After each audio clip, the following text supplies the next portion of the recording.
I've seen Breaking Bad 4 times over the past couple of years, and I mean, it's probably one of the best TV shows ever made. If you somehow haven't seen this show, you have been living under a rock. Now, the main character of Breaking Bad is obviously Walter White. Walter is that quiet chemistry teacher that somehow always keeps his head down wherever he goes, except when he's in PE class, but that is a whole different other video. But the first episode, we see that he gets diagnosed with terminal lung cancer at 50 years old. You understood what I've just said to you. Yes. Lung cancer. Inoperable. And he has barely enough money to pay the bills. And this is where he locks in and earns the nickname Heisenberg because, well, he basically becomes a completely different person when he starts cooking meth. Walter's situation is bad, but even worse, the guy had to work 2 jobs just to keep his family afloat. He literally washes the car of his student, which is embarrassing but important for the come up. So far, Walter's life has been one disappointment after another. At this point, it wouldn't even matter if he went to Epstein's Island because he's already dying, and a couple episodes later, we also see him celebrate his birthday, which he gets surprised by 20 dudes. I wonder what else happened that day besides the birthday. So, in a nutshell, Walter White is a desperate dying man who got dealt the worst hand possible, and this is also where he starts cooking up that crystal. So, now that we know who Walter is, let's talk about his family. Walter has a wife named Skylar, and together they share the title of world's most dysfunctional married couple. And I say that because she serves him veggie bacon on his birthday. Like, come on, that probably tastes like cardboard, and so does Skylar. We also see this scene that I can definitely not show on YouTube, but I think you can get it. But besides this, what do we know about Skylar? Well, she actually made it clear from episode 1 that she sees Walter as a burden. This woman who we haven't really learned to love calls all the shots in the house and had already been treating Walter like he doesn't matter, as if he wasn't paying the bills already. Then there's Walter Jr. or Flynn or Mr.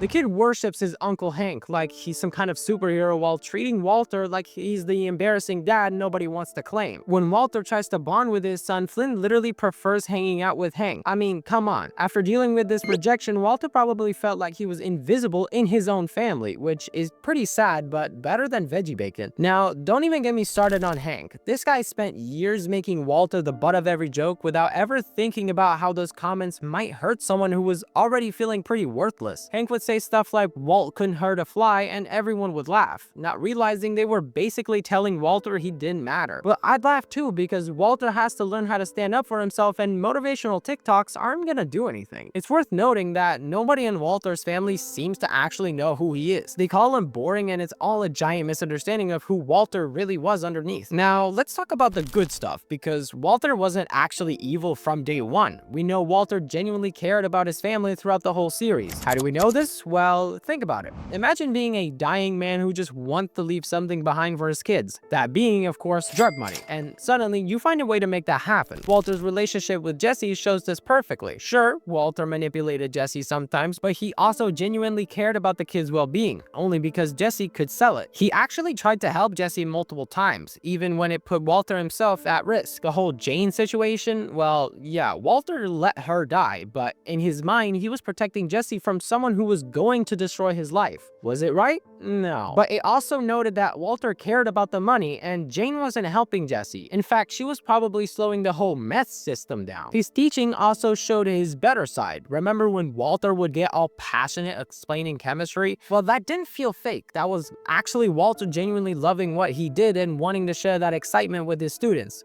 Sadly, no one cared, which is the usual classroom. But either way, the guy really cared about the education, even if the job was way below what someone with his brain could do. There's also Walter's relationship with baby Holly, who always brought out his protective side too. Also, I forgot to mention, but that's his daughter. Kinda crazy he's having a kid at 50 with terminal lung cancer and living paycheck to paycheck. And here's something people forget. Walter actually tried to do the right thing multiple times. He made sure Mike's granddaughter got her inheritance even though Mike was his enemy. Alright, here's where things get complicated as hell because Walter's ego and his actual needs got so mixed up that you can't really separate them anymore. You know that famous scene where Walter goes like, I am the one who knocks. well, everyone thinks it's just Walter being arrogant. But listen to what he's actually saying. I am not in danger, Skylar. I am the danger. He's trying to explain to Skylar that he's not the helpless victim everyone always thought he was. For years, people treated him like he needed protection and couldn't handle it himself. Now he's telling his wife that he's become someone dangerous, not because he likes being scary, but because he's just started dropshipping on TikTok. Also, if you could just hit that small red subscribe button, it would help me so much understand that you guys actually like these videos. Now, Walter's refusal to take money from Elliot and Gretchen gets called stubborn pride, but there's way more going on there. These weren't just random rich people offering help. Well, they kind of were, but these were the people who got wealthy off his work and then kicked them out of the company. Taking their money would have meant admitting they won and he lost. His ego couldn't handle that, but honestly, I can't blame him. In my opinion, Walter's ego was both his biggest problem and his main survival tool. His pride made him take risks that a smarter person might have avoided, but that same pride also gave him the confidence to succeed in a business where showing weakness gets you killed. Someone without Walter's ego would have been dead within weeks in the meth business. Even Walter's cooking methods showed this internal battle. He could have just learned existing recipes that would have been easier and faster, but his ego demanded that he create something better. Kinda like Hell's Kitchen, but for bald 50-year-old men trying to cook meth. Thinking about it, I'd actually watch that. Now this whole show goes to Walter's ending, because this is where people either think he redeemed himself or proved he was always a monster. So what do you think actually happened in those final episodes? Well, Walter basically admits to Skylar that he did it all for himself, not just for the family, but